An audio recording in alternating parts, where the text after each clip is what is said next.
Matanya memiliki warna kegelapan yang sama, tidak ada riak emosi apapun. Dia mempertahankan selamanya terbaca. Menyaksikan hal ini, Nino diam-diam mengingatkan dirinya untuk tetap tenang dan tidak menunjukkan tanda-tanda kelemahan atau kecurigaan. Setelah berkeliling sebagian besar proses kultivasi, Dharma akhirnya membawa mereka untuk bertemu sekelompok anak-anak. Batch ini adalah yang baru dipilih, benih terbaik. Namun, hanya ada 5 dari mereka dan mereka semua laki-laki. Tidak ada gadis, Nino bertanya dengan rasa ingin tahu. Dharma menggelengkan kepalanya. Tidak, gadis yang lulus seleksi sedikit dan di antaranya. Kebanyakan dari mereka adalah laki-laki. Tuan muda, jangan meremehkan mereka karena usia mereka semua jenius kecil. Begitukah? Bagaimana kalau pertunjukan kecil dan ceritakan? Nino menirukan Erlan dan menyarankan dengan senyum sopan. Dharma segera meminta beberapa anak laki-laki memamerkan bakat mereka. Yang mengejutkan Kinan dan Nino, mereka semua adalah ahli komputer. Tidak hanya itu, mereka juga akrab dengan berbagai bidang lainnya. Beberapa dari mereka baik dengan teknik, yang lain kimia, matematika, dan fisika. Namun, mereka tanpa ekspresi ketika mereka menceritakan pengetahuan mereka. Anak-anak ini seperti pelajar tua atau komputer tanpa emosi. Meskipun pengetahuan yang mereka pamerkan tidak terlalu esoteris, hal itu memberikan gambaran sekilas tentang kemampuan dan potensi belajar mereka yang tidak wajar. Melihat wajah kecil dan imut ini tanpa kepolosan mereka, dan dipaksa menjadi mesin pembelajaran sama sekali tidak membuat Nino dan Kinan terkesan. Hanya ada beban di hati mereka. Ini terutama terjadi ketika mereka melihat anak terakhir yang bergoyang dari kiri ke kanan ketika dia menunjukkan kepada mereka pengetahuannya dalam kimia. Awalnya, dia mengertakkan gigi dan mencoba yang terbaik untuk menyembunyikan ketidaknyamanannya. Namun, penyakitnya terlalu serius sehingga dia hampir tidak bisa bertahan mendekati akhir. Dia hampir pingsan ketika Dharma meluncurkan dirinya ke depan untuk meraih bocah itu dan bertanya dengan marah, "Apakah kamu sakit?" Tidak, aku tidak sakit." Ini adalah pertama kalinya anak itu menunjukkan emosi dan itu adalah salah satu ketakutan. Sepertinya dia sangat takut akan sesuatu. Dharma mengabaikan anak itu dan memerintahkan anak laki-laki lainnya dengan dingin, "Dapatkan pekerja sekarang dan bawa dia ke dokter." Ya, anak-anak lain tampaknya takut bahwa mereka akan terkontaminasi dan bergegas pergi seperti kerumunan merpati. Bocah yang sakit itu sangat pucat, dan tubuhnya yang ramping tidak bisa berhenti gemetar. Bocah laki-laki yang tenggelam dalam pergolakan trauma itu memiliki teror mutlak di matanya ketika dia mendengar istilah menyerah. Tidak, manajer, saya baik-baik saja." Anak laki-laki kecil itu mungkin menggunakan setiap ons energi yang bisa dia kumpulkan di tubuhnya untuk berdiri dan menangis dengan gelisah, "Manajer, tidak, tolong, saya baik-baik saja. Lihat saya." Sebelum dia bisa menyelesaikannya, bocah itu pingsan dan ambruk ke lantai. Dia tidak sadarkan diri setelah itu. Dharma mengutuk keras, "Apa yang orang-orang lakukan? Bagaimana mereka tidak menemukan penyakit seserius ini? Bagaimana aku bisa menunjukkan wajahku jika bocah semacam ini dikirim ke tempat itu?" Nino segera mengaitkan kata-kata dalam kalimatnya.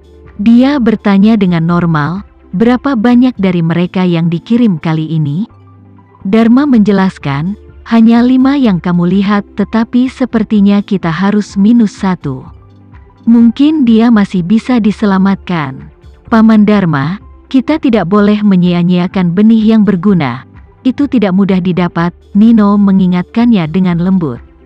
Dharma tersenyum. "Tentu saja, jika dia baik-baik saja, maka kita pasti tidak akan menyerah padanya.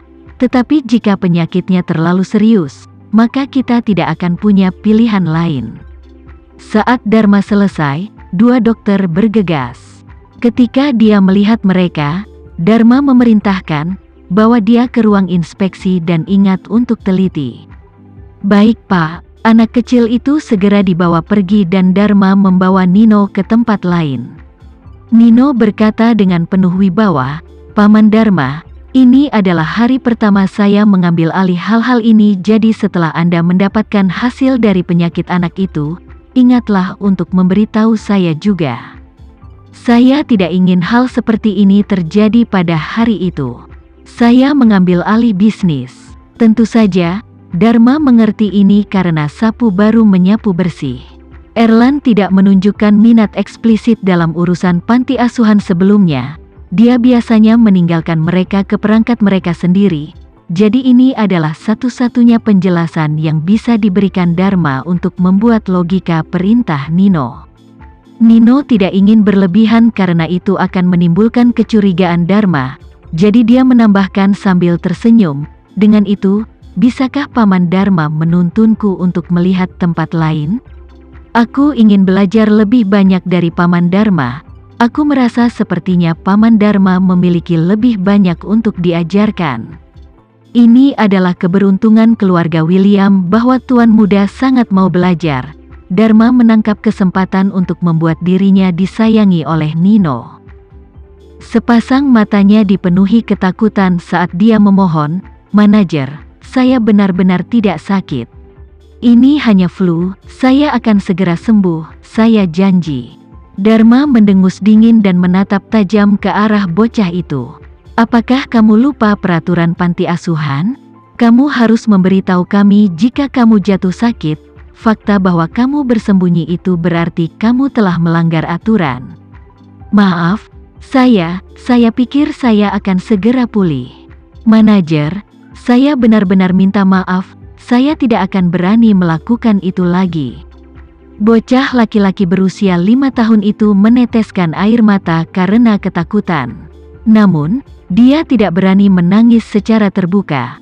Sebaliknya, air mata seperti mutiara jatuh dari matanya yang gelap tanpa suara. Menghadapi anak yang begitu cantik dan menyedihkan, Dharma tidak melunak, bahkan wajahnya hanya menjadi lebih gelap. Aku telah mengatakan berkali-kali tidak ada yang di atas aturan. Apakah kamu pikir masih ada waktu berikutnya untukmu? Jika aku tidak menghukum pelanggar hukum sepertimu, bagaimana aku akan menjalankan panti asuhan ini? Dharma meraung di anak laki-laki itu. Wajahnya sebelum menamparnya dengan keras tepat di wajahnya. Kekuatan tamparannya membuat anak kecil itu ambruk ke tanah. Kinan dan Nino terkejut dengan ini. Mereka tidak menyangka Dharma melakukan kekejamannya begitu tiba-tiba. Ketika anak laki-laki itu mengangkat kepalanya dan mereka melihat bekas merah yang segera muncul di wajahnya yang kurus, ada arus kepahitan yang dalam di bagian bawah mata mereka. Dharma telah melewati batas. Bocah kecil itu jelas masih pusing akibat serangan fisik itu. Wajahnya berkerut karena rasa sakit dan ketidaknyamanan. Berdiri, Dharma memerintahkan dengan keras. Perintahnya seolah datang dari perut neraka itu sendiri. Bocah itu tampak terguncang. Dia mencoba berdiri, tetapi gerakan tiba-tiba membuatnya muntah di mana-mana. Menyaksikan ini, Dharma mengerutkan kening dengan jijik. Namun, dia dengan cepat berbalik untuk memberitahu Nino dengan hormat, Tuan muda, di sini semakin tidak higienis, jadi mengapa Anda tidak menunggu di kantor? Saya akan datang menemui Anda setelah saya berurusan dengan bocah yang tidak berguna ini. Bagaimana rencanamu untuk berurusan dengannya? Nino bertanya dengan dingin. Dharma mengira Erlan menunjukkan ketidakpuasan terhadap bocah ini. Dia dengan cepat menjawab, tentu saja, kami akan melakukan pemeriksaan fisik pada tubuhnya. Tidak akan terjadi apa-apa jika hasilnya kembali baik-baik saja. Tetapi jika itu adalah penyakit serius, kami tidak punya pilihan selain menyerahkannya.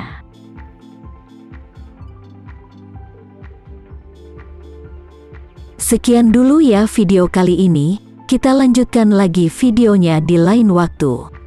Oh iya, bagaimana menurut kalian? Semoga bisa sedikit menghibur kalian semua. Untuk teman-teman yang baru nonton, jangan lupa subscribe ya, hehehe.